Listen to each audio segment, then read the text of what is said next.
నమస్తే, నేను Roja. Welcome to special debate. Telangana రాజకీయాలు ఎప్పుడూ అనూహ్యమే.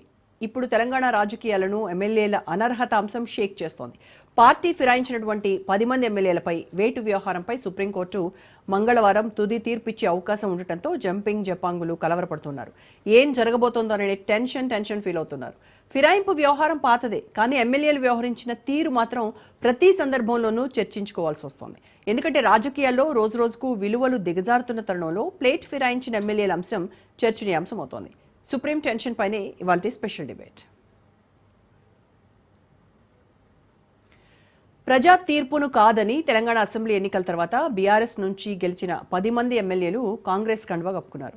పార్టీ మారినటువంటి వాళ్లలో Khairatabad MLA Danam Nagender, station Ghanpur MLA Kadiyam Srihari, Bhadrachalam MLA Tellam Venkatrao, Banswada MLA Pocharam Srinivasa Reddy, Gadwal MLA Krishnamohan Reddy, Chevella MLA Kale Yadaiah, Rajendranagar MLA Prakash Goud, Serilingampally MLA Arikapudi Gandhi, Patancheru MLA Gudem Mahipal Reddy, Jagtial MLA Sanjay కుమార్లు ఉన్నారు. జంపింగ్ ఎమ్మెల్యేలు రాజీనామా చేయడం, ఎన్నికలకు వెళ్లడం చూసిన మనకు ఇప్పుడు ఎలాంటి వర్షన్ను ప్రజెంట్ చేస్తారన్న దానిపై ఎంతో అంబిక్విటీ ఉంది. ముఖ్యంగా ఖైరతాబాద్ ఎమ్మెల్యేగా బీఆర్ఎస్ పార్టీ తరపున గెలిచిన దానం నాగేందర్ ఏకంగా ఎమ్మెల్యే పదవికి రాజీనామా చేయకుండా కాంగ్రెస్ పార్టీ నుంచి సికింద్రాబాద్ ఎంపీగా పోటీ చేసి సంచలనం సృష్టించారు. ఈ మొత్తం సీన్ దేశమంతా చూసింది. ఇక స్టేషన్ ఘన్పూర్ ఎమ్మెల్యే కడియం శ్రీహరి అంశం విచిత్రమైంది. కడియం శ్రీహరి తన కుమార్తెతో కలిసి పార్టీ కండువా కప్పుకున్నారు. కుమార్తె కావ్యను వరంగల్ ఎంపీగాను పోటీలోకి దింపారు. ఇక ప్రచారమంతా తానే నిర్వహించారు. ఇక పార్టీ ఫిరాయించిన ఎమ్మెల్యేలది ఒక్కొక్క రీతి. జగిత్యాల ఎమ్మెల్యేతో బీఆర్ఎస్ ఎమ్మెల్యే కౌశిక్ రెడ్డి వ్యవహరించిన తీరు కొట్టుకునే వరకు వచ్చినటువంటి సీన్ చూసాం. ఇక బీఆర్ఎస్ ఎమ్మెల్యేగా ఉండి కాంగ్రెస్ కండువా కప్పుకున్న శేర్లింగంపల్లి ఎమ్మెల్యే అరికపూడి గాంధీ తాను బీఆర్ఎస్ ఎమ్మెల్యేనంటూ public accounts committee chairman PSC తీసుకోవడాన్ని మనం చూసాం. ఇలా చెప్పుకుంటూ పోతే ఒక పార్టీ నుంచి గెలిచి ఇంకో పార్టీ తరపున ఏం చేయకూడదో అన్నీ చేస్తున్న సీన్ తెలంగాణ రాజకీయాల్లో మనకు స్పష్టంగా కనిపిస్తోంది. ఇలాంటి తరుణంలో ప్లేట్ ఫిరాయించిన 10 మంది ఎమ్మెల్యేలపై అనర్హత వేయాలని బీఆర్ఎస్ పార్టీ సుప్రీంకోర్టును ఆశ్రయించడం, కోర్టు రేపు తుది తీర్పు వెలువరించినటువంటి తరుణంలో మొత్తం రాజకీయం అంతా సలసలా కాగుతోంది. కాంగ్రెస్ బీఆర్ఎస్ పార్టీలకు ఫిరాయింపుల టెన్షన్ పట్టుకుంది. ఎలాగైనా 10 మంది ఎమ్మెల్యేలపై అనర్హత వేటు వేయించాలని గులాబీ దళం న్యాయ పోరాటం చేస్తోంది. ఫిబ్రవరి 18న సుప్రీంకోర్టు తీర్పు ఇవ్వనుంది. అంతకు ముందే ఆ సమస్యకు చెక్ పెట్టాలని ప్రయత్నిస్తోంది కాంగ్రెస్ ప్రభుత్వం. సీఎల్పీలో బీఆర్ఎస్ ఎల్పీ విలీనానికి కసరత్తు జరుగుతోంది.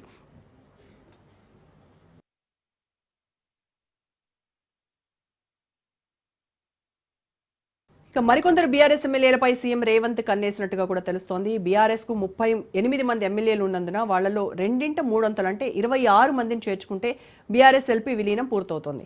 ఇలా విలీనం అయితే పార్టీ మారిన ఎమ్మెల్యేలకు ఫిరాయింపుల చట్టం వర్తించదు. అందుకే చట్టపరంగా అడ్డంకులు లేకుండా కాంగ్రెస్ పావులు కదుపుతోంది.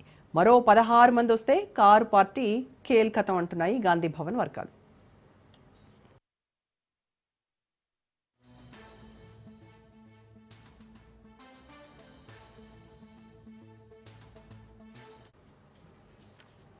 సుప్రీంకోర్టు రేపు వెలువరించినటువంటి తీర్పుపైనే సర్వత్రా ఉత్కంఠ నెలకొంది. 10 మంది పార్టీ మారినటువంటి ఎమ్మెల్యేలకు టెన్షన్ వాతావరణం నెలకొంది.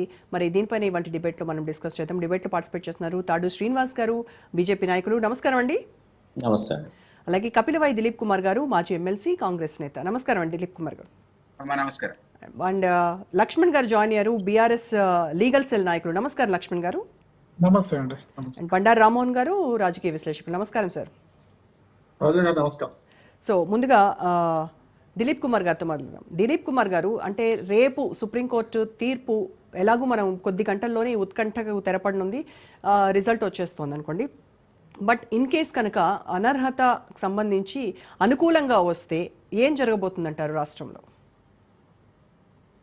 Well, it is very difficult to predict అండి. ఎందుకంటే నాకు తెలిసి గతంలో నేను ఒక 10 కేసుల ఇట్లాంటి పిటిషన్ చేసిన సందర్భంలో స్టడీ చేశాను. వివిధ సందర్భాల్లో రాష్ట్రాల నుంచి అనర్హతకు సంబంధించి ఇట్లాగే యాంటీ డిఫెక్షన్ చట్టాన్ని వీళ్ళు ఖాతరు చేయలేదని చెప్పి సుప్రీంకోర్టు, అంటే హైకోర్టు తర్వాత సుప్రీంకోర్టు ఆశ్రయించినటువంటి సందర్భాలన్నీ స్టడీ చేస్తే ఎక్కడో ఒక సందర్భంలో తప్ప, నాకు కూడా మణిపూర్లో ఇక్కడ ఒక పార్షల్ గా సెటిసైడ్ చేశారు వాళ్ళు. ఇది స్పీకర్ డెసిషన్ ఇచ్చినాక అసలు డెసిషనే రాలేదు. కాబట్టి స్పీకర్ అబ్జల్యూట్ పవర్ ఉందనే మిగిలిన అన్ని కేసుల్లో కూడా వీ కెనాట్ ఇంటర్ఫీర్ అన్నది సుప్రీంకోర్టు తప్ప ఇప్పుడు ఈ కేసులో కూడా సుప్రీంకోర్టు ఏదో పాసింగ్ రిమార్క్ చేశారు అక్కడ. ఏమనంటే రీజనబుల్ టైం అంటే ఎంత అని అడిగారు తప్ప అని తప్పు పెట్టినట్టయితే అనిపించలేదు. కాబట్టి రేపు కూడా పెద్ద కొత్త అవుట్కమ్ వస్తుందనో లే సుప్రీంకోర్టు డైరెక్షన్ ఇచ్చి డిస్క్వాలిఫై చేయండి పలానా నిర్దేశించిన సమయం లోపల అంటుందని అయితే అనుకోను. బికాస్ చాలా సందర్భాల్లో సుప్రీంకోర్టే పార్లమెంటు స్పీకర్ యొక్క పవర్స్ సుప్రీం, ఇక్కడ అసెంబ్లీ లోపల మన స్పీకర్ పవర్ సుప్రీం అని చెప్పిన సందర్భాలు. మరి రేపు ఎందుకు కొత్త దాన్ని మనం అంటే ఈ మధ్య ఉన్నటువంటి వీళ్ళు రకరకాల కోర్టులో త్వరితగతిన పోవటం, పీక్ పోవటం, ఇక్కడ కూడా అంటే they are expecting some relief. వాళ్ళు పొలిటికల్ గా మోటివేటెడ్ యాక్షన్ అది టీఆర్ఎస్. ఎందుకు అంటే ఇంకా మీరు అన్నట్టుగా ఇంకో 16 మంది వెళ్ళిపోతే 2/3 పోతే అసలు కొత్త పార్టీనే వాళ్ళు రద్దు చేసుకొని మెర్జ్ అయిపోయినట్టుగా అసెంబ్లీలో డిక్లేర్ చేయడానికి ఆస్కారం అవకాశం ఉంటుంది. కాబట్టి మీరు అన్నట్టు మా వాళ్ళు ఖచ్చితంగా ప్రయత్నాలు చాలా మటుకు చేశారు. కానీ దానికి బ్రేక్ పడడానికి మాత్రం ఈ అంశం ఉపయోగపడదు. ఈ 10 మందితోనే ఆగిపోయి అసలు వీళ్ళే డిస్క్వాలిఫై అయిపోతారు విపరీతమైన ప్రచారం బీఆర్ఎస్ చేయడం వల్ల అందరికి కూడా డెఫినెట్లీ డౌట్ వస్తుంది. అరే ఇవే ఉన్న 10 కింద మీద అయిపోతుంది, రేపు పొద్దున ఎలక్షన్ వస్తాయనుకుని మిగిలిన వాళ్ళు రాకుండా అయిపోయారు. బట్ ఇదేం మేము కొత్తగా స్టార్ట్ చేసిన సంస్కృతి కాదు. అంతకుముందు రాజశేఖర పీరియడ్లో మేము చేసినా అప్పుడు ఒక పాపం ఆయన చాలా మర్యాదగా భార్యలనే పార్టీలో తీసుకున్నాడు తప్ప భర్తలకు కండువాలు కప్పరే. అప్పటికి కూడా యాంటీ డిఫెక్షన్ మీద కాస్త కూర్చొని గౌరవం పెట్టాడు ఆయన. కానీ ఆ తర్వాత వచ్చిన బీఆర్ఎస్ 10 ఏళ్ల అధికారంలో ఉన్న సందర్భంలో వాళ్ళు చాలా విచక్షణారహితంగా అసలు అపోజిషన్ పూర్తిగా డిమాలిష్ చేసే ప్రోగ్రామ్ పెట్టుకున్నారు. డెవలప్మెంట్ సంఘ దేవుడరు కానీ వేరే పార్టీలే ఉండకూడదు మీద తప్ప అనే పద్ధతిలో వెళ్ళారు. కాబట్టి నీవు నేర్పిన విద్య నీరదాక్షిణం అందని అంటారు కదా. సో ఇప్పుడు మీరు వాళ్ళు నేర్పినటువంటి పాఠాలు నేర్చుకొని మళ్ళీ ఆ పాఠాలని వాళ్ళకి అప్పచెప్తున్నారంటారు దిలీప్ గారు. లేకపోతే ఎట్లా బాగుండదు. పెద్ద పెద్ద వాళ్ళు చెప్తున్నారు కదా, కేసీఆర్ వాడు పండితుడు పాఠాలు చెప్తుంటే మనం వినకపోతే ఎట్లా కనీసం కాస్త నేర్చుకోవాలి పార్టీలో ఉన్నా లేకుండా. కాబట్టి ఆయన పాఠాలు నడిచే ప్రయత్నం చేస్తున్నాం.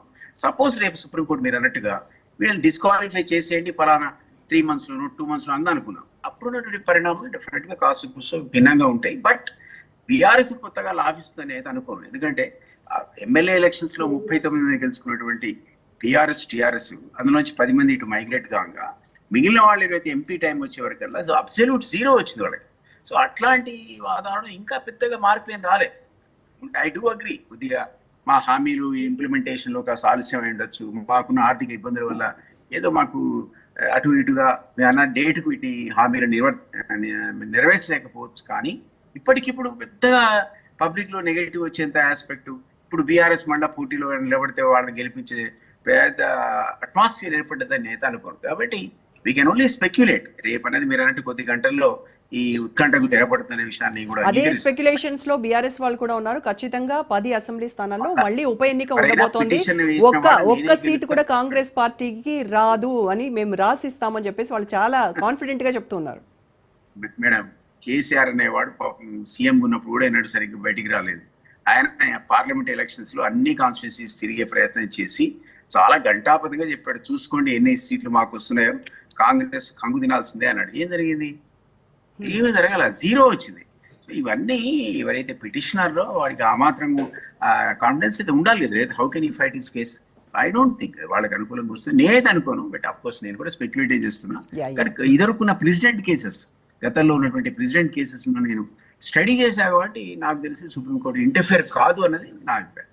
Right, okay. లక్ష్మణ్ గారితో మాట్లాడారు. లక్ష్మణ్ గారు, ఇప్పుడు దిలీప్ గారు చెప్పినట్టుగా మిగతా స్టేట్స్ లో ఎక్కడ కూడా సుప్రీంకోర్టు ఇలాంటి విషయాల్లో ఇన్వాల్వ్ అవ్వలేదు, ఇంటర్ఫియర్ అవ్వలేదు అని చెప్తున్నారు.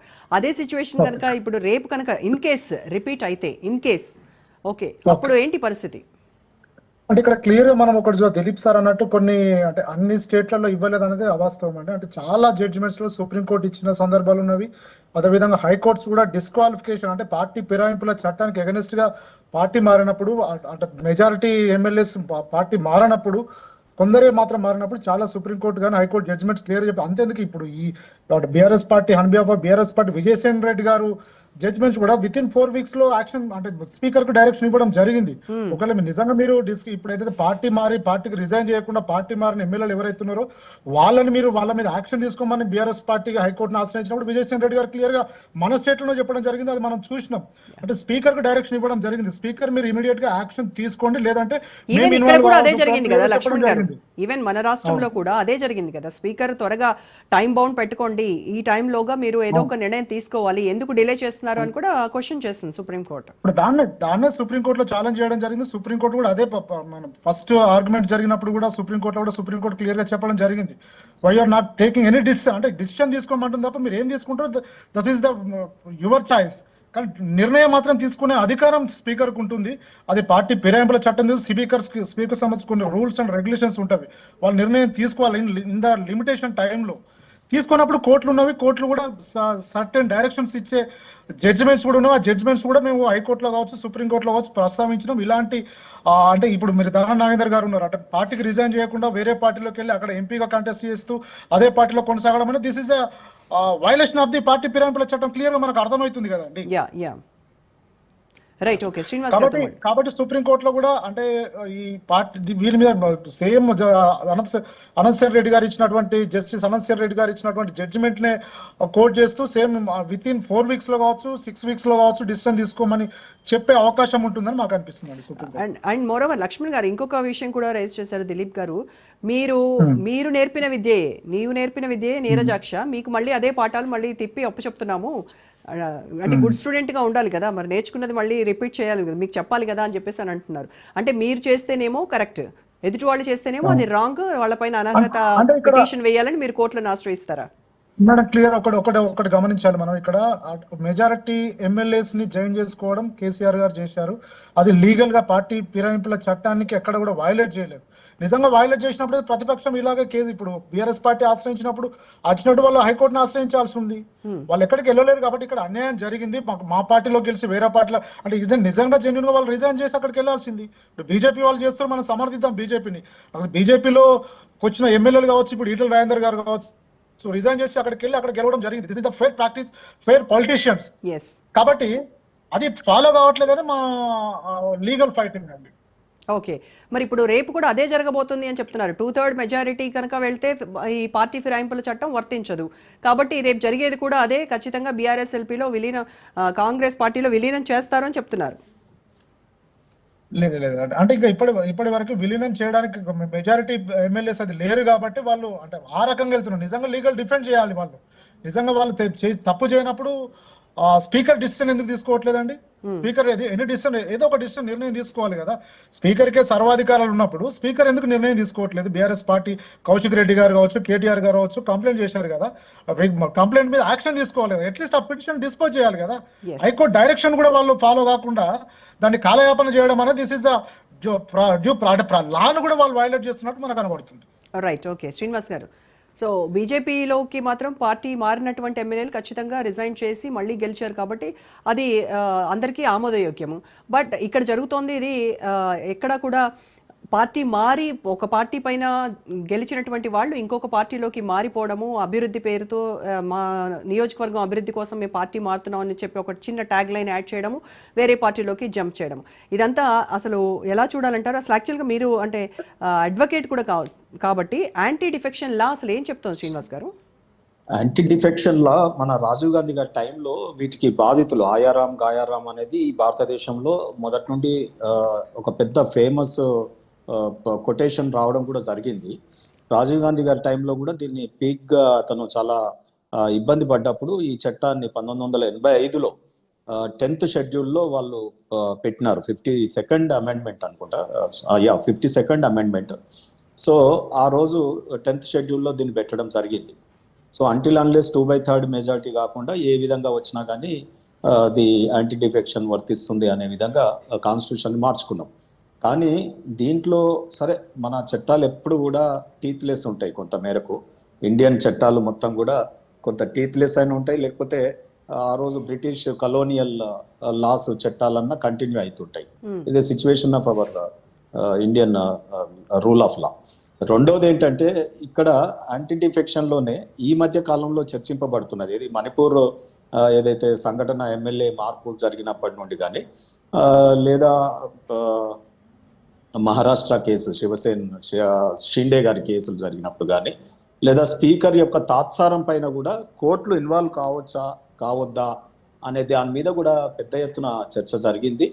జ్యుడిషియల్ రివ్యూకి స్పీకర్ డిసిషన్స్ ఉంటాయి అని చెప్పి కూడా జరగడం జరిగింది. అయితే ఇవన్నీ లీగల్ ఆస్పెక్ట్స్ ఒకవైపు పెడదాం.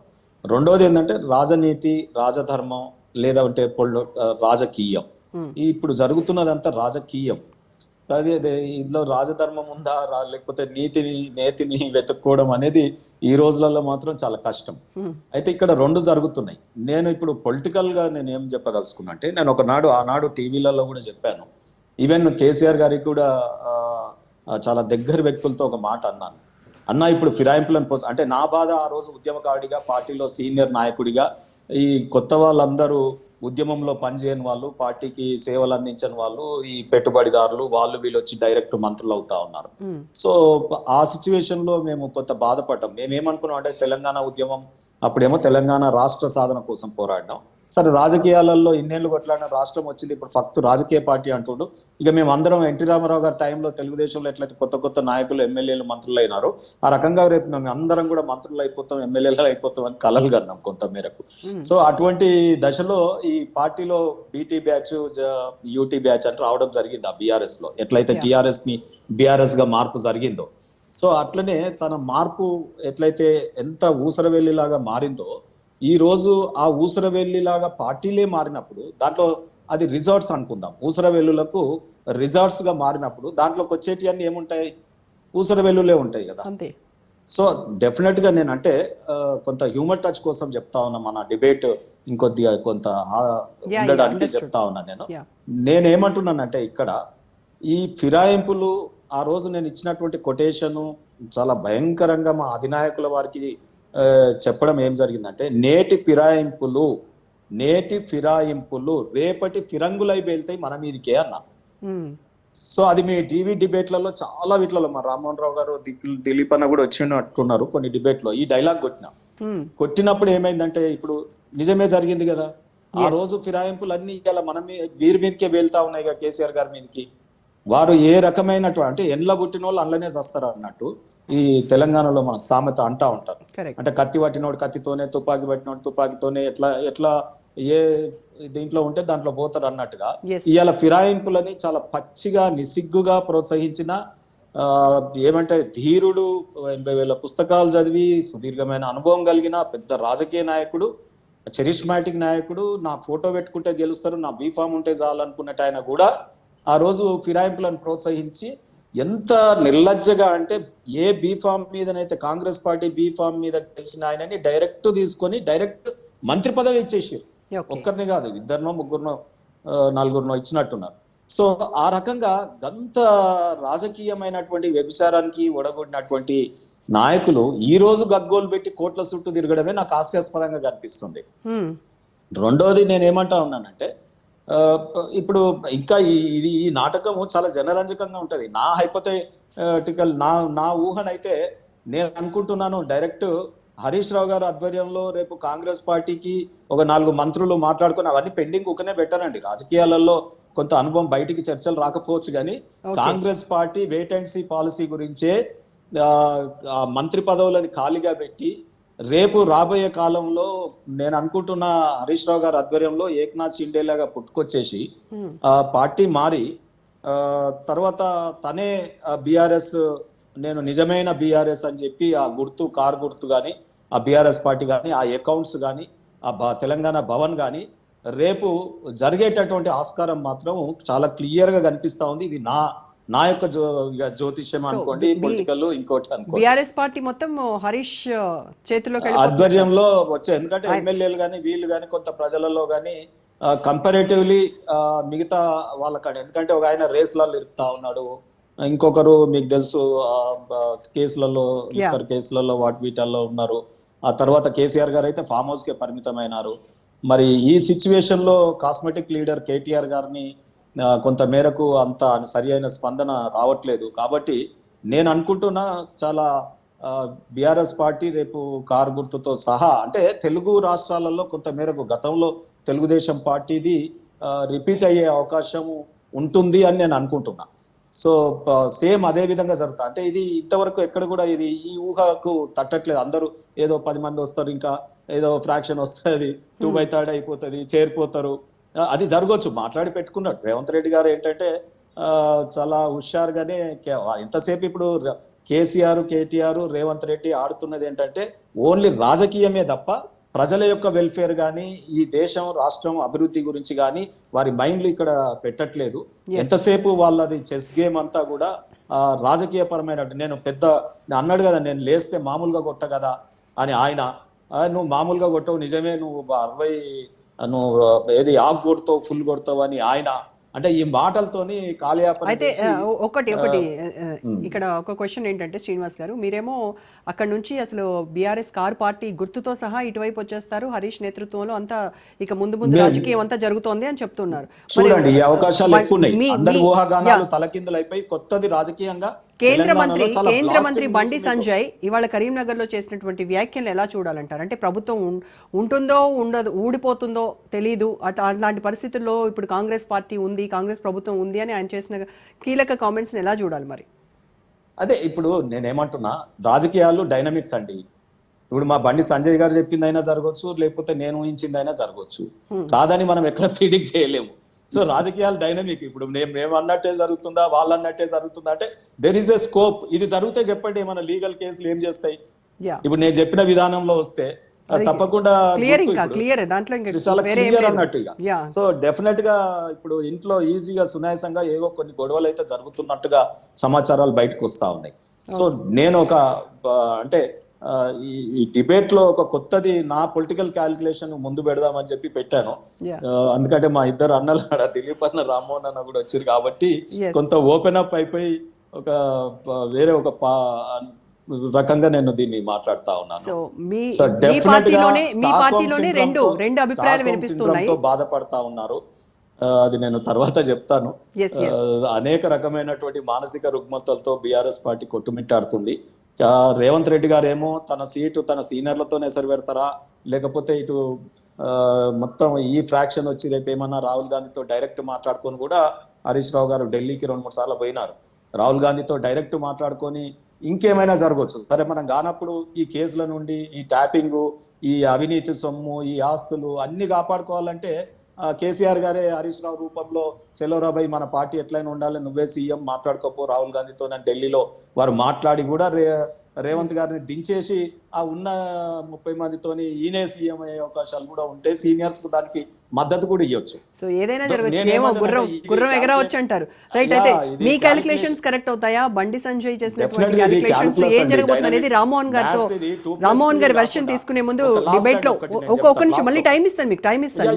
ఒకటే 2+2 రాజకీయాలలో 2+2 4 ఉండదండి. 2+ దాంతో పాటు ఇంకేమన్నా యాడెడ్ గా ఆఫర్స్ ఇస్తారు కదా షాప్లలో, ఈ 2 ఈ పదవులు, అది బొనాన్సా యాడెడ్, ఆ రకంగా క్యాలిక్యులేషన్స్ ఉంటాయి దీంట్లో. సో అట్లా జరగవచ్చేమని. Right, welcome back to special debate. Rammohan గారితో మాట్లాడదాం. రామ్మోహన్ గారు, రేపటి సుప్రీంకోర్టు తీర్పు పైనే ఈ 10 మంది పార్టీ ఫిరాయించినటువంటి ఎమ్మెల్యేల భవిష్యత్తు ఆధారపడి ఉంటుంది. అలాగే తెలంగాణ రాష్ట్రంలో కూడా ఊహించని పరిణామాలు కూడా చోటు చేసుకోబోతాయి రేపటి తీర్పు అనుగుణంగా. సో ఇప్పుడు మనతో మాట్లాడారు శ్రీనివాస్ గారు, మాట్లాడుతూ చాలా కీలక వ్యాఖ్యలు చేశారు. ఆయన ఒక తూటాలు లాంటి మాటలు చెప్పారు.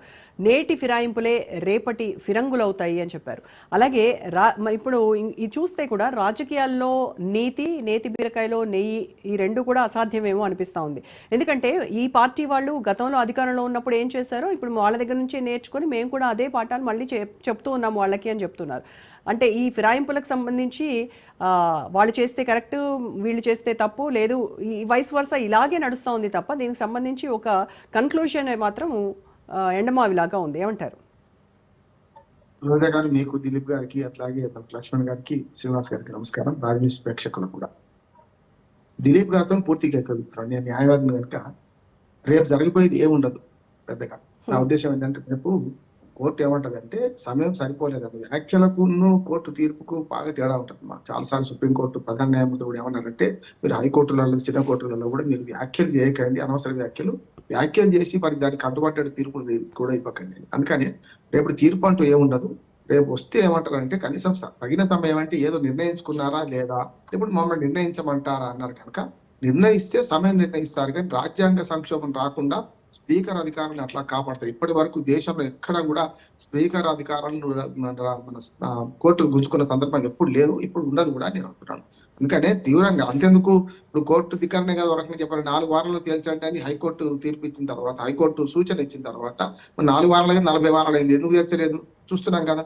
ఇది అంతే. నేను రేపు పొద్దున ఈ సుప్రీంకోర్టు కూడా డైరెక్ట్ గా ఇచ్చి రేపు భంగపడదు అనుకుంటున్నాను. ఒక మాట చెప్తాను, తండ్రి ముందు కొడుకు సిగరెట్ తాగుతుంటే, సిగరెట్ కొడుకు చాటుకు తాగుతుంటే, తాగుతున్నారు అని తండ్రి అడిగితే బయటపడతారు కదా. ఇట్లా కోర్టు కూడా తన మర్యాద తను కాపాడుకుంటది. ఇక్కడ రేపు పొద్దున పెద్ద సంచలన తీర్పు ఏమి ఇవ్వదు, కానీ ఒక మాట సూచన చేయొచ్చని నేను అనుకుంటాను. ఇప్పటికి కూడా రాష్ట్రపతి రాజ్యాంగానికి మన కోర్టులకు అతీతుడు, గవర్నర్ కూడా కొన్ని సందర్భాలు వ్యక్తిగత కేసులు తప్ప మిగతా దాంట్లో కోర్టును విడిచడానికి వీల్లేదు. ఈ రెండు రాజ్యాంగ వ్యవస్థలు ఉన్నాయి. అట్లాంటి స్పీకర్ది కూడా అట్లా ఏం లేదు. స్పీకర్ తప్పు చేస్తే చాలా సార్లు కోర్టు మందలించిన సందర్భాలు ఉన్నాయి. కానీ తమ అధికారం, స్పీకర్ అధికారాన్ని తీసుకున్న సందర్భం ఇప్పటి వరకు ఒక్కటి కూడా లేదు. కాకపోతే టైం లిమిట్ పెట్టింది. అందుకని నిన్న ఒక మాట సుప్రీంకోర్టు ఒక రెండు మాటలు, ఒకటేమో తగిన సమయం అంటే ఎంత సమయం అని అడిగింది ఒకటి. రెండోది మహారాష్ట్రలో లాగా మొత్తం అసెంబ్లీ అయిపోయేదాకా ఉంటారా, రద్దు అయ్యేదా, అసెంబ్లీ కాలపరిమితి అయిపోయేదాకా చేస్తారా అని చురుకు అంటించింది. కనుక రేపు ఏమంటారంటే ఇప్పుడు నోటీసులు ఇచ్చామంటున్నారు, రేపు నోటీసులు ఇచ్చామన్నారు. నోటీసులో ఎక్కడా కూడా నాకు తెలిసి మరి దిలీప్ గారు చెప్పాలి, నోటీసులు ఎక్కడా కూడా టైం లిమిట్ పెట్టలేదు. వీళ్ళకి ఎమ్మెల్యేలకు ఇచ్చిన నోటీసులో ఫలానా 15 రోజులు చెప్పాను, 20 రోజులు చెప్పాను, ఎక్కడ టైం లిమిట్ పెట్టలేదు. కనుక ఇప్పుడు ఏమవుతుంది, వాళ్ళు టైం తీసుకుంటారు. కనుక మేము నోటీసులు ఇచ్చామంటున్నారు. అది కూడా సుప్రీంకోర్టు ఓ మాట అనేది రోజు ఏమనంటే నోటీసులు ఇవ్వడానికి 10 నెలలు పట్టిందా అన్నది. నోటీసులో స్పష్టత లేదని అప్పటికే మొన్న కేటీఆర్ సంబంధించిన అడ్వకేట్లు చెప్పారు. పాడి కౌశిక్ రెడ్డి కేటీఆర్ గారు వేశారు. కనుక ఇందులో రేపు జరగబోయేది ఏమంటున్నారంటే మళ్ళీ వాయిదా పడుతుంది. కాకపోతే సుప్రీంకోర్టు ఏమంటుంది అంటే మీకు టైం ఇస్తున్నాను, ఇంకనైనా సరే దానిలో టైం బౌండ్ లేదు కనుక ఇవ్వండి, లేకపోతే ఎన్ని నెలల లోపల తెప్పించి మీరు నిర్ణయం తీసుకుంటారు. నిర్ణయం స్పీకర్దే, నిర్ణయం ఎన్ని రోజులు తీసుకుంటారని అంటారు తప్ప రేపు సుప్రీంకోర్టులో తీర్పు అంటూ రాదు. నెంబర్ 1. ఇక శ్రీనివాస్ గారు అనేది ఫిరంగుల గురించి మాట్లాడితే అప్పుడు మేము కూడా ఉన్నాం, అనుకోకుండా నేను ఒక డిబేట్ లో ఉన్నట్లుండేది వేరే టీవీ ఛానల్లో. కానీ ఆనాడు నేనే అదే అన్నా. ఇప్పుడు ఏమంటే ఉద్యమ ద్రోహులు తీసుకుంటే యూటీ బ్యాచ్ బీటీ బ్యాచ్ అన్నారు కదా, ఇది కరెక్ట్ కాదు అనుకుంటూ మాట అన్నాను ఆ డిబేట్ లో. నేను ఒకసారి ఇప్పుడు మీకు మంచి అయింది, మీకు ప్రెస్ అవుతుంది. ఒకనాడు ఉద్యమ సమయంలో మన రాజశేఖర్ రెడ్డి గారు తీసుకున్నప్పుడు ఆక్రోశించారు కదా, మరి ఇప్పుడు వాళ్ళు మీరు నవ్వుతున్నారు, వాళ్ళు ఏడుస్తున్నారు కదా, రేపు మీకు కూడా కాలం వస్తుందని ఆడాడు నేను పాలసీగా చెప్పాను. మీకు కూడా కాలం వస్తుంది, అప్పుడు మీరు ఏడవాల్సి వస్తుంది. సరే ఇప్పుడు పార్టీ వేరే ఉన్నారు కానీ శ్రీనివాస్ గారు ఆ పార్టీలో లేరు కానీ వేరు. కానీ శ్రీనివాస్ గారు ఇంకో బాంబు గెలిచారు. ఇప్పుడు మనకు ఇంకో బాంబు ఏంటంటే ఏది గుర్ర వేరా అనవచ్చు, నేను కూడా అదే అంటున్నాను. కానీ రాజకీయాలు సోషల్ కెమిస్ట్రీ రోజు గారు ఇప్పుడు కూడా సోషల్ కెమిస్ట్రీలో ఇట్లా జరుగుతుందని చెప్పలేము. ఇప్పుడు వాళ్ళ పార్టీలోనే శ్రీనివాస్ గారు ఒక బాంబు గెలిచారు, వాటి పక్కనేమో బండి సంజయ్ గారు ఏమో ఉండదు అంటున్నారు. దానికి కూడా కొంచెం ఆధారాలు అనిపిస్తున్నాయి నాకు. బండి సంజయ్ గారు అనే మాట కొంచెం దగ్గరగా ఉన్నది అనిపిస్తుంది. ఎందుకంటే అంటే ప్రభుత్వం పడిపోతుందని ఇప్పుడే అనలేదు, మన కడియం శ్రీహర్ లాగా పల్లా రాజేశ్వర గారి లాగా అనను. కానీ నేనేమంటున్నాను, మన రేవంత్ రెడ్డి గారి మాటల్లో కొంచెం భావోద్వేగము అట్లాగే తత్వం మనకు కనపడుతుంది అనిపిస్తుంది. కొంచెం ఫిలాసఫీ కనపడుతుంది. ఫిలాసఫీలో ఏంటంటే అందరూ శాఖాహారులే రొయ్యలుగా భావమైనట్టు రాజకీయాలు మంచిగా ఉండాలని కోరుకుంటూ దానికి వ్యతిరేక భావాన్ని కూడా అపరిచితుల్లాగా మాట్లాడుతున్నారు. రేవంత్ రెడ్డి గారి వరుసగా 3 సభల్లో, మొదటిది విద్యాసాగర్ గారి పుస్తకావిష్కరణ సభ, రెండవది ఏమో మొన్నటి మన దేవేంద్ర గౌడ్ గారి పుస్తకావిష్కరణ సభ, మూడవది నిన్న ఐఏఎస్ ఆఫీసర్ గారి మన గోపాలకృష్ణ గారి పుస్తకం. ఈ 3 పుస్తకావిష్కరణ సభలు కొంచెం అది రాజకీయానికి అతీతమైన సభలు కనుక అక్కడ కూడా రేవంత్ రెడ్డి గారు ఇదే మాట అన్నారు. ఏది ఇది ఆట మొదలైంది, ఆట సరైన విధంగా లేదు, నేను తాను మాట్లాడొద్దని చెప్పుకుంటే అటువంటి పదజాలను మాట్లాడొద్దని చెప్తూనే తాను ఎందుకు మాట్లాడుతున్నాడని చెప్పుకున్నాడు. అంటే అపరిచితుల్లాగా ఇటు విక్రమ్ 2 యాక్షన్ చేసినాడు, డబుల్ యాక్షన్, ఇటు పక్క. రెండోది ఏమన్నారు నిన్నటికి కూడా చూస్తే, నిన్న కూడా మళ్ళా ఇంకో మాట ఏమన్నారు, ఐఏఎస్ ఆఫీసర్లు ఐపీఎస్ ఆఫీసర్ల మీద ఆరోపణలు చేశారు. నిజమే కావచ్చు, అది వాస్తవంగా ఆయన మాటలో వాస్తవం ఉన్నది. కానీ దాన్ని నియంత్రించాల్సింది ఎవరో అని నేను అంటున్నాను. ఇప్పుడు తాను ఏదైతే చెప్పిండో వాళ్ళకి ఏదో చెప్పిండో, రాజకీయ నాయకులు చెడిపోయినరా, ఐఏఎస్ ఐపీఎస్ ఆఫీసర్ చెడిపోయినరా, అంటే వాళ్ళ స్థాయి ఎట్లా పడిపోయిందో వీళ్ళ స్థాయి కూడా అట్లా పడిపోయింది కదా అంటున్నాను. ఆయన ఏ ఉద్దేశంతో మాట్లాడుంటారు రామ్మోహన్ గారు? అంటే ఒక తప్పు చేయమంటే ఐఏఎస్ లను 3 తప్పులు చేయమంటున్నారు అని అన్నారు ఆయన. అంటే ఏ ఉద్దేశంతో అంటే అధికారులు పెట్టలేరట. వినని అధికారులు ఎట్లా నియంత్రణ తెచ్చుకోవాల్సింది ఎవరు? ముఖ్యమంత్రి కదా, తన అధికారంలో ఉన్నాడు, తాను నియంత్రణ తెచ్చుకోవాలి కదా. ఇప్పుడు వేరే వాళ్ళ మీద ఆరోపణ చేస్తే లాభం లేదు కదా. అవును నిజమే, నిజంగా చెప్పాలంటే వేరే ఎక్కడ వంకర పెడితే వెన్న వస్తుందో అధికారులు చెప్తారు. 35 ఏళ్ళు ఉంటారు, కానీ జైలు పోయేది వాళ్ళే, అధికారులే పోతారు. రాజశేఖర రెడ్డి గారు జైలుకు పోలే, జగన్మోహన్ రెడ్డి గారు వేరే కేసు అధికారంలో లేడు, ఆయన వీటి ప్రోగ్రాం కింద జైలుకు పోయిండు. ఇవాటికి కూడా శ్రీలక్ష్మి గారు పోయినా, బీపీ ఆచార్య పోయినా అధికారులు జైలుకు పోయిండు. రేపటి మన కాంగ్రెస్ కేసుల్లో కూడా ఖచ్చితంగా కేటీఆర్ బోర్డు అధికారులు పోతారంటున్నా. కనుక అధికారులు జ్ఞానం తెచ్చుకోవాలి కాదంటలేదు, కానీ అధికారులు నియంత్రించాల్సిన రేవంత్ రెడ్డి ఏం చేస్తున్నారు అంటున్నాను. అది ఒక రకంగా చెప్పినట్టు ఆడలేక మధ్యలో ఓడు అన్నట్టు అర్థమవుతుంది నాకు. రెండోది కొంచెం అక్కడ నేను ఇంకొక శ్రీనివాస్ గారు అన్నట్టు ఇంకొక బాంబు తెలుస్తున్నాను. ఇప్పుడు రాహుల్ గాంధీ గారు సరైన టైం ఇస్తలేరు అని చాలా ప్రతిపక్షాలు గొడవ పెడుతున్నాయి. అవును. లోపలికి పోయి ఏం మాట్లాడింది వాళ్ళిద్దరికి తెలుసు, మీకు తెలియదు, నాకు తెలియదు. కానీ ఇక్కడ ఏంటంటే రాహుల్ గాంధీ కళ్ళల్లో ఆనందం చూడడం కోసం ఇవన్నీ మాట్లాడుతున్నారని నేను అనుకుంటున్నాను. ఎందుకు రాహుల్ గాంధీ కళ్ళల్లో ఆనందం అంటే ఇక్కడ లోకల్ కొన్న కాంగ్రెస్ లో మంత్రులు ఒక దారి ఎవరి దారి వారిదే, 14 నెలలు పాలన, 14 నెలలు హామీల అమలు కాకపోవడం, రకరకాలుగా కమిషన్ల మీద నడుస్తున్న రాజకీయం చూస్తున్నాం కదా. ఒకసారి 1-2 సార్లు మందలించినట్టు అని ఒక మాట అంటున్నారు, ఏది రాహుల్ గాంధీ రేవంత్ రెడ్డి. కనుక ఎట్లయినా సరే ఇంత గట్టిగా ఉన్నప్పుడు రాహుల్ గాంధీని కీర్తిద్దాం, రాహుల్ గాంధీ భజన చేద్దాం, రాహుల్ గాంధీనే బాగా మెచ్చుకుందాం, ఆయన కళ్ళలో ఆనందం చూడడం కోసం నీ కులగణన నా పదవి పోయినా సరే నేను చివరి ముఖ్యమంత్రి, రెడ్డి చివరి ముఖ్యమంత్రి అయినా సరే అని మాట్లాడుతున్నారంటే కొన్నిసార్లు 2 మాట్లాడిస్తే వాస్తవాలు. ఒకటి బాగా కాన్ఫిడెంట్ తో మాట్లాడతారు, లేకుంటే భయం వల్ల కూడా మాట్లాడతారు. ఇప్పుడు ఏమనుకుంటున్నా అంటే రేవంత్ రెడ్డి గారికి భయం ఏర్పడేది, ఎందుకంటే అంతర్గతంగా కుట్రలు జరుగుతున్నాయి, వీళ్ళు ఏం చేస్తారో తెలియదు. ఇక ఫిరాయింపుల విషయంలో కూడా ఒక మాట చెప్పి ముగిస్తాను. ఫిరాయింపుల విషయంలో ఆనాడు ఏం జరిగింది ఇదే జరుగుతుంది. కానీ ఆనాడేమో విడుదల వారి జాయిన్ చేసుకొని వాళ్ళు ఏం చేశారు, కేసులు వేయలేవాడు. ఆనాడు కాంగ్రెస్ ప్రభుత్వం చేసిన పని ఏంటంటే ఒక రకంగా చెప్పి నిర్లిప్తంగా ఊరుకునేది. ఒక్కసారి ఆనాడు కూడా బీఆర్ఎస్ చేర్చుకున్నాడు, అందరిని ఒకసారి చేర్చుకోవాలి. నిండిన తర్వాత లెక్క నిండిన తర్వాత సిఎల్పిని విలీనం చేసుకున్నారు 2 సార్లు కూడా, 2014లో అదే, 2018 తర్వాత గెలిచినప్పుడు అదే. లెక్క నిండిన తర్వాత చేసుకున్నారు అందులో విలీనం. కానీ నిండక ముందు సగం మంది పోయిన వాళ్ళు, 4 పోయిన వాళ్ళు మంత్రులుగా చేసిన వాళ్ళు ఉన్నారు కదా. శ్రీనివాస్ తలసాని శ్రీనివాస్ గారు అంతే కదా, అక్కడ మా ఎమ్మెల్యే గెలిచిండు, ఇక్కడ వచ్చి మంత్రి అయ్యిండు. ఇప్పుడు ఇవాళ కదా దానం నాగేంద్ర ఎట్లా చేసిండు. అందుకని ఆనాడు లెక్క నిండేదాకా ఆగిండ్రు. కానీ లెక్క నిండేదాకా ఆగకుండా 10 మంది మీద కేసు పడ్డది కదా. ఇప్పటికీ డోలాయమైన స్థితిలో 8 మంది ఉన్నారు. కాంగ్రెస్ పార్టీ ఇప్పుడు చేరిన ఫిరాయింపుదారులో 2 మాత్రమే ఒక గట్టిగా అంటే రేపు ఆధారాలు దొరికే రకంగా ఉన్నది. ఒకరేమో కడియం శ్రీహరి, ఒక మొట్టమొదటి ఆయనేమో దానం ప్రతిపక్ష తారక పార్టీ తుమ్మితే ఉసిపోయే ముక్కు తీసుకున్నాడు ఆ వరకెప్పుడు గాంధీ గారు. మిగతా 7 నాటకం ఆడుతున్నారు, చూశారు కదా. నేను ఇంకా ఎమ్మెల్యేనే కాంగ్రెస్ అంటున్నాడు, కేసీఆర్ గారు బొమ్మ పెట్టుకున్నారు. ఇంకొక మాట చెప్తాను, ఇప్పుడు ఏంటంటే రేపు జరగబోయేది ఏం చెప్తున్నానంటే ఈ 10 మంది ఇందులో నుంచి చాలా మంది గోడ మీద పిల్లలు ఉన్నారు. రెండోది కాంగ్రెస్ పార్టీలో ముసలం పుట్టింది. కాంగ్రెస్ పార్టీలో 8 మంది వేరే దగ్గర మీటింగ్ పెట్టుకున్నారు. అసలు రేవంత్ రెడ్డి జాగ్రత్త రాసింది ఏంటంటే 8 మంది పోతారా అనేది ఒకటి ఉన్నది. టీఆర్ఎస్ ప్లాన్ ఇంకొకటి కూడా ఉండొచ్చు, ఇదే హరీష్ రావు లేకుండా వీళ్ళందరూ కలిసి 25 మందిని తీసుకుంటే అట్లే చీటి తీసుకుంటే, అంటే అప్పుడు ఫిరాయింపు చట్టం కింద రాకుండా ఏముంటారు. కానీ ప్రభుత్వం పడగొట్టడానికి మాత్రం అవకాశం ఉంటుంది అంటున్నాను. అదేమో చాలా దూరం, ఢిల్లీ బహు దూరం అంటే ఎక్కువ మంది రావాలి. 16 మంది ఉంటే మాత్రం ఇక్కడ అవకాశాలు ఎక్కువ ఉన్నాయి. కానీ 16 మంది హరీష్ రావు నేతృత్వంలో పోయి ముఖ్యమంత్రి అవుతారు అనేది మాత్రం ఇది కొంచెం చాలా పెద్ద ఊహాజన సమస్య అనుకుంటున్నాను నేను. కాదు, హరీష్ రావు గారు నాకు తెలిసి ఒక మిత్రుడిగా చెప్తున్నాను, నాకు తెలిసి ఆయన రాజకీయాలు ప్రారంభం నుంచి కేసీఆర్ గారి దగ్గర పిఏగా పనిచేసినప్పుడు చూసిన వాడిగా చెప్తున్నాను.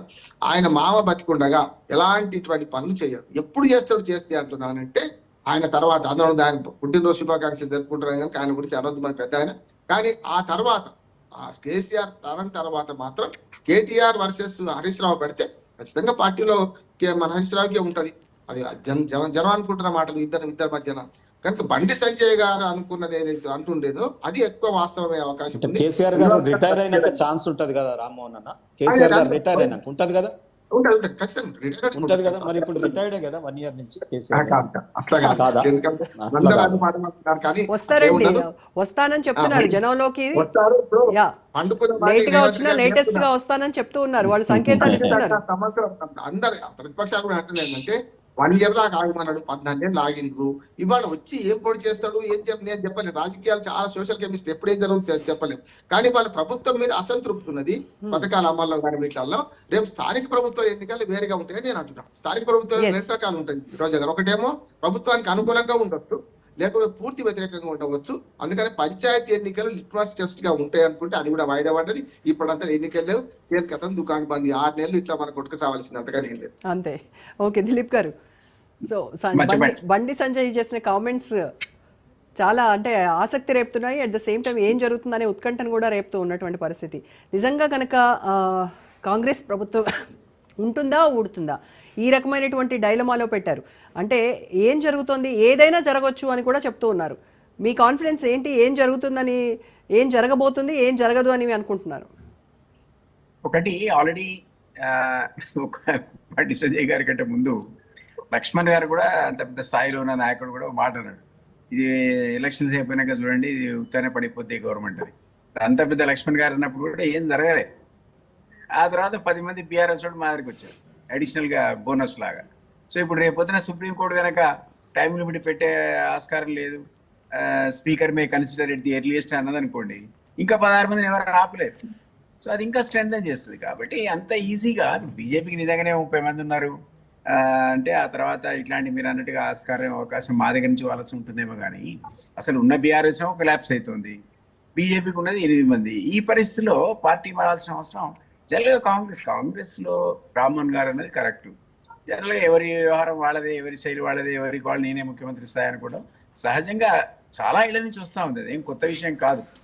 అది భిన్నత్వంలో ఏకత్వంలా ఉంటుంది. మరి ఏదైనా సీరియస్ క్రైసిస్ వచ్చింది అనుకోండి అంతా ఒకటి అయిపోతారు మళ్ళీ. సో అందువల్ల పెద్ద ప్రమాదం ఇప్పటికిప్పుడు పార్టీకి ఉందని అయితే అనుకోవట్లేదు. దిలీప్ గారు, మీరు ఇందాక ఇంకొక మాట కూడా అన్నారు, అంటే ఈ పార్టీ ఫిరాయింపుల విషయం అడ్డం వచ్చేసి ఈ విలీన ప్రక్రియ కాస్త బ్రేక్ తప్ప ఖచ్చితంగా ఉంటుంది అని అన్నారు. అంటే మరి రేపటి తర్వాత ఏదైతే వర్డిక్ట్ వస్తుందో దాని తర్వాత ఖచ్చితంగా మళ్ళీ ఆ ప్రక్రియను వేగవంతం చేస్తారా? ఎందుకు చేయరు మేడం, అది అసలు అవకాశం కోసం ఎదురు చూస్తుంటే మేము మీరే అంటుంటే ఆడు ఊడిపోతుందా, తుమ్మితే ఊడిపోయిన ముక్క అన్నప్పుడు ఆ 10 మంది వచ్చినాక ఆ తుమ్మితే ఊడిపోయే ముక్క వస్తే గట్టిగా అయింది. ఇప్పుడు ఇంకా 16 మంది వస్తే ఇంకా గట్టిగా అవుతుంది. మావాడు ఇంకో 10 మంది ఊరనే పోతారని నేను అనట్లేదు, బట్ అవకాశాన్ని కూడా నేను రూల్ అవుట్ చేస్తున్నాను. అప్పుడు ఇంకా స్ట్రాంగ్ ఉంటుంది. కాబట్టి ఆ ఎఫర్ట్స్ ఖచ్చితంగా రేవంత్ రెడ్డి గారు చేస్తారు. అవకాశాన్ని ఎందుకు ఎవరు వాడుకోరు చెప్పండి. స్పెషల్ మీ ఎమ్మెల్యేలే కొంతమంది స్పెషల్ మీటింగ్ పెట్టుకోవడం, పర్సనల్ గా కలుసుకోవడము, వాళ్ళు దాని గురించి ఏం చెప్తారు? మరి అది ప్రెషర్ గ్రూప్ మేడం. వాళ్ళకి ఏంటంటే కొన్ని పనులు కావట్లేదు, కొంతమంది అధికారులు వినట్లేదని వాళ్ళే చెప్పుకున్నారు. సో వీళ్ళంతా కలిసి మన సమస్యలు ఏంటి సీఎం చెప్తాం. ఆ తర్వాత తెల్లారే సీఎం అందరూ కలిసారు. వాళ్ళందరూ కూడా మా పనులు ఇవి ఈయన ఆఫీసర్ వినట్లే, ఆఫీసర్ వింటున్నాడు. సో ఒక ప్రెషర్ ఎగ్జర్ట్ చేయడానికి ఆ విధమైన ఎఫర్ట్ చేశారు తప్ప పార్టీలోనే గోతులు తోవడానికి చేసిన మాట కాదు. అది నేను అనడం కాదు, వాళ్ళే చెప్పుకున్నారు, తర్వాత క్లారిటీ ఇచ్చుకున్నారు. కాబట్టి అది జరగదు. ఒకటి తాడూరి శ్రీనివాస్ గారు ఒక కొత్త యాంగిల్ని ఆవిష్కరించాడు, అది ఎస్ పాసిబుల్. నేను కూడా అనుకుంటాను. నేను నిజానికి శ్రీనివాస్ గారికి తెలియదేమో కానీ 1 year కింద చెప్పాను. 1 year కింద there is a possibility Harish అనేవాడు మూకుమ్మడిగా అందరికి తీసుకుని వచ్చే అవకాశం ఉంది బీఆర్ఎస్ లో. అండ్ దానికి కేసీఆర్ బ్లెస్సింగ్స్ ఏ ఉండొచ్చు అని మీరనంటే నేను ఆ రోజు అయిపోయాను 1 year కింద. అది జరగచ్చు అని చెప్పింది 100%. It is true, there is a possibility. అదొకటి ఆస్పెక్ట్. ఇంకోటి కేసీఆరే పంపచ్చు. ఎందుకంటే మనం ఇప్పుడు తాడూరి శ్రీనివాస్ గారు యూ రిమెంబర్, మీకు సుజనాథ్ చౌదరి సీఎం రమేష్ని చంద్రబాబు గారే గతంలో పంపారనుకున్నారు కదా. వాళ్ళకు ఉండేటువంటి రకరకాల కేసులు, వాళ్ళ గందరగోళం అదంతా అయిపోయింది. ఏమంటారు కదా, వాషింగ్ పౌడర్ నిర్మా బదులు వాషింగ్ పౌడర్ మోడీ లాగా వాళ్ళిద్దరు సిబిఐలు ఇద్దరు ఈడీ ఎంక్వైరీలు ఏమైనా ఎవడికి తెలియదు, అసలు మనకు తెలియదు, ఎవడికి తెలియదు. సో ఆ రకంగా ఈ రోజు కూడా అందులో కేసులు తట్టుకునే చెప్పింది కరెక్ట్ అబ్జర్వేషన్. ఈ రోజు వాళ్ళు కేసులు తట్టుకునే పరిస్థితులు లేరు. ప్రముఖ నాయకులు ఇద్దరు కూడా బికిరిలు ఆడుతున్నారు. ఈ ఉన్న కేసులు తప్పించుకోవాలన్నా, కొత్తవి రాకుండా అని వాళ్ళు ఏదైనా కొత్త ఆలోచనతో బీజేపీకి పోవచ్చు, లేదా పవర్ ఉంటే ఎవడు మా దగ్గరికి రావద్దని కాంగ్రెస్ కూడా రావచ్చు. బట్ బీజేపీ పోతే ఇప్పటికిప్పుడు అధికారంలో ఇక్కడ స్థానికంగా అవసరాలు ఎక్కువ కాబట్టి, స్థానిక ప్రెషర్స్ ఉంటాయి కాబట్టి వాళ్ళు దీనిపై ప్రిఫర్ కాంగ్రెస్ ఆల్సో. దానికి ఖచ్చితంగా అటు బీజేపీ పోవాలన్నా నాయకత్వం హరీష్ వహిస్తాడు, లేదా కాంగ్రెస్కి వచ్చాడు. నేను ఇంకో యాంగిల్ చెప్తున్నాడు, కాంగ్రెస్కి రావాలన్నా హరీష్ నాయకత్వం ఇస్తాడు. దానికి బ్లెస్సింగ్స్ కేసీఆర్ లాంటి పొలిటికల్ పండిటే ఇస్తాడని నేను కూడా ఆయన అభిప్రాయంతో ఏకీభవిస్తాను. మీరు ఇంకో కొత్త యాంగిల్ని ఆవిష్కరించారు. అయితే దిలీప్ గారు, అయితే బండి సంజయ్ కామెంట్స్ గురించి ఏం చెప్తారు? అంటే కేబినెట్ మంత్రుల్లో అలాగే ఇటువైపు ఎమ్మెల్యేల్లో చీలిక వచ్చింది, ఇక కాంగ్రెస్ పని అయిపోయినట్టే. ఎందుకంటే కులగణన విషయం కూడా అది బూమరాంగ్ అయింది, వాళ్ళు కొరివితో తలగొక్కున్నట్టు అయిందని చెప్తున్నారు. అలాగే అవినీతి గురించి కావచ్చు, ఐఏఎస్లను మీరే ప్రోత్సహిస్తున్నారు తప్పులు చేయండి అని సీఎం స్థాయి వ్యక్తి అలా మాట్లాడడం ఎంతవరకు ఇది ఎలాంటి సంకేతాలు ఇస్తున్నారు అని. అలాగే తర్వాత టీచర్లు, నిరుద్యోగులు వీళ్ళకి సంబంధించి ఏం చేస్తున్నారు? మీరు ఇచ్చినటువంటి హామీలు ఈ రోజు వరకు ఇవ్వలేదు, కాంగ్రెస్ సర్కార్ అంటేనే బాకీల సర్కార్ అని ఆయన కామెంట్స్ చేశారు. ఒకటి టు ది ఎక్స్టెంట్ మేము చెప్పిన హామీలు ఇంతవరకు కూడా ఆలస్యమైన మాట నిజమే. కొన్ని హామీలు నెరవేర్చాం, కొన్ని హామీల విషయంలో ఆర్థిక ఇబ్బందులు ఆలస్యం అవుతున్న మాట నిజమే. మేము దాచుకోవట్లేదు, ఓపెన్ గానే వైట్ పేపర్స్ డిపార్ట్మెంట్ వారీగా ప్రకటించాం. సమయం కావాలనే విషయాన్ని కోరాం. ఎప్పుడైనా రీజనబుల్ టైం ఏదైనా పెర్ఫార్మెన్స్ మీరు అసెస్ చేయాలంటే 5 years టైంలో 2.5 years రీజనబుల్ టైం. అంతేగాని మరి 6 నెలలకే మీకు పరీక్ష పెడతా మీరు పాస్ కావాలంటే ఎవడు ఏ కోర్సు కూడా పాస్ కాడు, ఏ స్టూడెంట్ పాస్ కాడు. కాబట్టి ఆ రీజనబుల్ టైం అనేది పబ్లిక్ కూడా తెలుసు, దే అండర్స్టాండ్. ఒకటి లోకల్ బాడీ విషయంలో రామారావు అన్నది కూడా ఐ డూ అగ్రీ, కొంత ఈ హామీల నెరవేర్చడంలో ఆలస్యం ఉంది కాబట్టి కాస్త కూస్తో వేవ్ నెగటివ్ కాస్త ఉన్నమాట, కాంగ్రెస్ కు వ్యతిరేక పవనాలు కాస్త ఉన్నమాట నిజమే. కానీ లోకల్ బాడీస్ వచ్చే వరకల్లా ఎన్నికలు ఎప్పుడు కూడా అధికారంలో ఉన్న వైపే ఫేవర్ ఉంటుంది. ఇంకోటి, ఒకవేళ మాకు అక్కడో మేము గెలవలేదని అని అనుకుందాం, వాళ్ళు కూడా రేపొద్దున అధికారాన్ని ఆశించి అధికారంలో ఉంటే ఇంతమంది చెప్పే కదా, వాళ్ళు విద్య లేపి పుస్తకమే రాసిపోయారు, అది చదువుకుంటాం, వాళ్ళ కొత్త వాళ్ళందరినీ మేమే తీసుకుంటాం, ఎవడనే గెలవని, ఏ పార్టీ అయినా గెలవని, ఏ బీఫామ్ తోనే గెలవని. రేపు మనకి సుప్రీంకోర్టు నిర్ణయం స్పీకరే అల్టిమేట్ అథారిటీ అన్నాడు అనుకోండి, అసలు మేము ఎందుకు అవుతాం? సో ఇందువల్ల ప్రభుత్వానికి ఇప్పటికిప్పుడు ప్రమాదం అంటూ ఏమీ లేదు. రేవంత్ రెడ్డి సర్కార్ మీద వినీతారక్ మేడం, నేను ఒక మాట చెప్తున్నా, అనలిస్ట్గా చెప్తున్నా, పార్టీ కాదు, ఎప్పుడైనా సరే ఏ గవర్నమెంట్ అయినా సరే over a period of time మనము 100% హానెస్టీగా నిజాయితీగా మేము మహాత్మా గాంధీని చంపి పుట్టామని అంతకంటే బుద్ధి తగ్గట్లేదు. కానీ ఎస్ రామోహన్ అన్నట్టు దాని యొక్క బాధ్యత సీఎం మీద ఉంటుంది. నియంత్రించాలి, ఆఫీసర్లు నియంత్రించాలి, అదేవిధంగా మంత్రులను కూడా నియంత్రించాలి. ఆ కంట్రోల్లో పెట్టుకొని అడ్మినిస్ట్రేషన్ ఎవరైతే చేస్తారో వాళ్ళది ఎఫిషియన్సీ కింద లెక్క వస్తుంది. కాబట్టి అందరూ సీఎంల టైంలో ఏదో ఒక రకమైన ఎన్టీ రామారావు లాంటి వాడు ఒక మంత్రిని రామచంద్రరావు అనుకుంటా తప్పున ఏసీబీతో ట్రాప్ చేయించాడు, ఏసీబీతో. రామారావు మరి ఎక్కడ ఎన్టీ రామారావు చెండ శాసనుడు, అట్లాంటప్పుడే అవినీతి జరిగింది. కాబట్టి మనం we cannot say that 100% corruption free government మేము ఇస్తున్నామని. ఆ మాట చెప్పిన కేజ్రీవాల్ లిక్కర్ స్కామ్ లో ఇరుక్కున్నాడు. మనందరం కూడా, నేను కూడా కేజ్రీవాల్ని అప్రిషియేట్ చేసేవాడిని. అరే, ఒక కొత్త విధానంతో రాజకీయాల్లోకి వచ్చాడు, ఒక ఆఫీసర్కి వచ్చాడు, నీతి నిజాయితీలతో వచ్చాడంటే ఆఖరికి మన అక్క పోయి అక్కడ కూడా మసి కూసి వచ్చింది. ఈ రోజు వాడు జైలుకు పోయా, పాప ఉప ముఖ్యమంత్రి జైలుకు పోయా, ఆఖరికి ఓడైపోయా. ఇదంతా ఇది ఒక పెద్ద డిబేట్ మేడం. దీన్ని సిస్టమ్ మారింది, సిస్టమ్ పాడైపోయింది, డిజనరేట్ అయిపోయింది. శ్రీనివాస్ గారు చెప్పింది, రామ్మోహన్ గారు చెప్పింది, ఇటు లక్ష్మణ్ చెప్పింది కూడా కరెక్టే. సిస్టమే డిజనరేట్ అయింది. దీన్ని సరి చేసుకోవాలంటే అందరూ ఎఫర్ట్ చేయాలి.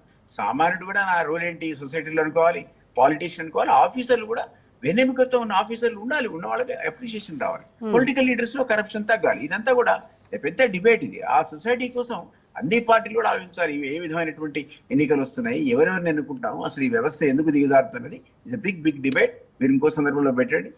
మిత్రుడు ఆయన ఎక్స్పర్టే, శ్రీనివాస్ గారు, లక్ష్మీ సరే యువకుడు, ఆయన చెప్పొచ్చు, రామారావు మా అందరికంటే ఎక్కువ చెప్తాడు. కరెక్ట్. Okay, right. శ్రీనివాస్ గారు, ఇప్పుడు ఒక్కసారి స్పీకర్ నిర్ణయం తీసుకున్నారనుకోండి, రేపటి సుప్రీంకోర్టు నిర్ణయం తర్వాత స్పీకర్ మీదనే కనుక మీరే నిర్ణయం తీసుకోండి అని చెప్పేసి టైం లిమిట్ చెప్పిన తర్వాత, ఇన్ కేస్ అది మళ్ళీ లీగాలిటీని కనుక కోర్టులో మనం మళ్ళీ సవాల్ చేసుకోవచ్చు అంటారా? 100% చేసుకోవచ్చు కదా, అంత సుప్రీంకోర్టు దాకా ఎప్పుడు పోవచ్చు కదా. సో మనకు ఆ హైరార్కీ ఉన్నదే కదా. ఓకే. సో ఎందుకంటే డెఫినెట్ గా లాస్ అనేది ఇంటర్ప్రిట్ అవుతా ఉంటుంది. ఒక జస్ట్ ఇక్కడ ఒక కోర్టు ఇచ్చినటువంటి తీర్పు it may be reversed, it may be అంటే అదే ఉండనవచ్చు. సో కాబట్టి మన జ్యుడిషియరీ సిస్టంలో ఆ అవకాశాలు ఉన్నాయి.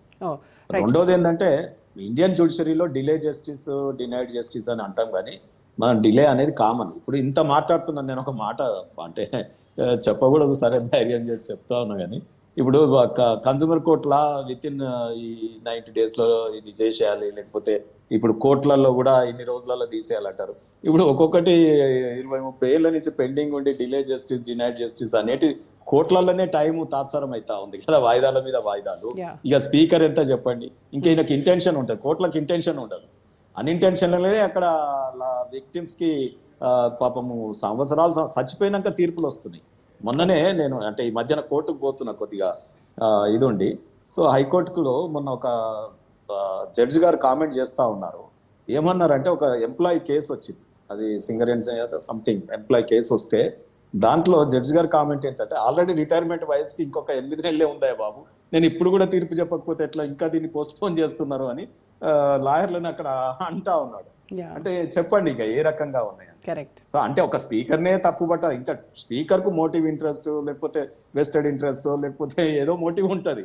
ఎందుకంటే is also a politician and belongs to one party. So కాబట్టి తర్వాత మళ్ళీ అతను కంటిన్యూ అవ్వాలన్నా ఈ should satisfy is leader. So అంటే అక్కడ లోయాలిటీ కనిపిస్తుంది. స్పీకర్స్ దగ్గర ఎంత లోయాలిటీ ఉంటుంది అంటే, మీరు వద్దన్న కుప్పలు లోయాలిటీ స్పీకర్స్ దగ్గర కనిపిస్తుంది. సో అంటే ఆ రకంగా గవర్నమెంట్ లో ఉన్నటువంటి స్పీకర్స్ ఆ రకంగా వ్యవహారం చేస్తుంటారు. వాటి మీద జ్యుడిషియల్ రివ్యూకి ఉన్నది. సార్ నేనేమంటున్నానంటే, మనం చట్టాల పరంగా ఎంత చర్చించుకుంటే అది కోర్టులలో చర్చిస్తారు, అది అక్కడ డిబేటబుల్. ఇటువంటి డిబేట్స్ లో పొలిటికల్ యాంగిల్ నేనేమంటానంటే, పొలిటికల్ యాంగిల్లో ఎన్టీ రామారావు గారు సన్యాసం తీసుకున్నారు, గండిపేట ఆశ్రమం నిర్మించుకున్నారు, సింపుల్ లివింగ్ చేస్తానన్నారు, ఆయన కాషాయం బట్టలు కూడా ధరించాడు, సో సన్యాసిగా మారినారు. కానీ దట్స్ నాట్ కేసీఆర్, ఆయన కాదు కదా, ఎన్టీ రామారావు శిష్యుడు కేసీఆర్ ఈజ్ నాట్ సన్యాసి కదా. ఓకే, ఓన్లీ 3 రోజులు యాగం చేసినప్పుడు కట్టుకుంటాడు తప్ప తర్వాత అతనే చెప్పాడు ఫక్తు రాజకీయమే చేస్తా నేను, మాది ఫక్తు రాజకీయ పార్టీ అని చెప్పినారు.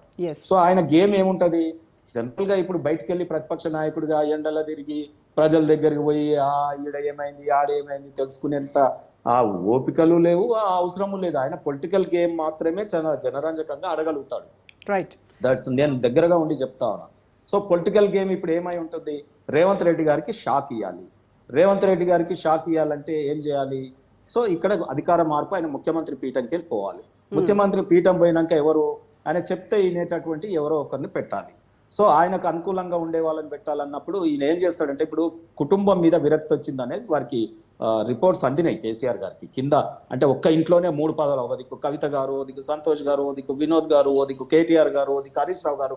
అరే మనం కుటుంబం కోసమేనా మనం చేసే, రేపు హిమాంశు కూడా తయారైపోయినాడు, రేపు వస్తే ఆయనని అకామిడేట్ చేస్తారు, కచ్చిలో ఆయన రిటైర్ అవుతాడు, మా రామ్మోహన్ అన్నకి ఎమ్మెల్యే ఆయన మన్మన్కి సేవ చేసి ఓట్లు వేయాల్సి వస్తుంది. సో నేనేమంటున్నా అంటే అంత దాకా రాకుండా వీళ్ళు ఏం చేస్తారంటే, కుటుంబం మీద ప్రజలకు విసుగు రాకుండా కుటుంబం నుండే కేసీఆర్ గారి అనుమతితోనే, నేను మళ్ళీ చెప్తున్నా, కేసీఆర్ గారి అనుమతితోనే హరీష్ రావు గారిని ఒక పార్టీలో, వీళ్ళు ఒక పార్టీలో డాటర్ని కానీ కవిత గారిని కానీ, వీళ్ళు ఒక పార్టీని ఆ రకంగా ఒక ప్రతిపక్షంలో ఒక 5-10 ఎమ్మెల్యేలతో మెయింటైన్ చేస్తారు. రేపు రాజకీయం మళ్ళా కేసీఆర్ ఈ రాష్ట్రంలో జరుగుతున్నటువంటి పరిణామాలు చూస్తే నియర్ ఫ్యూచర్ రాష్ట్రంలో మనం ఊహించనిది ఖచ్చితంగా ఏదో జరిగే అవకాశం ఉంది అంటారు. Right and thank you so much Srinivas గారు, రామ్మోహన్ గారు, దిలీప్ కుమార్ గారు, లక్ష్మణ్ గారు, థ్యాంక్ యూ సో మచ్. ఇది వాటి special debate. Stay tune to Raj news.